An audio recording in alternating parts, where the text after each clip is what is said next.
soo dhawaada asxaabay magacaygu waa Cabbaas si janaalka kala soonidiina si aan u laba laabno dadaalkeen mid iyo laba idinkuma dheereenayo waxaan rabaa in aan ka hadlo filimka weyn ee Cobra Kaas oo aan ku daawana af Soomaali cidii waqti gelisay inta aan haleelinba kulli waxaan leenahay soo dhawaada wax naga quseeyo malahan filimka guushiisa iyo guuldaradiisa kaliya waxa aan diirada saarina waxa ay tahay in laga hadlo ama quseeyo fikirkeena adi ahaan filimkan dhaliil ma leeyahay muxuu ku fiican yahay balna la wadaag hadii aad daawatay sidoo kale aragtidaada waa inuu muhiim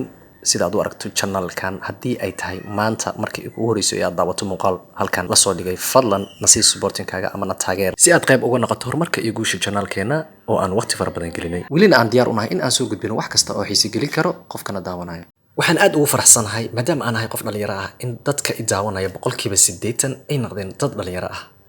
wow aad baan idinkaga mahad celinayaa in aad tihiin dad da'adayda oo kala ah anigu ma wajiyo badni sida fikram oo kale balse waan qalbi furna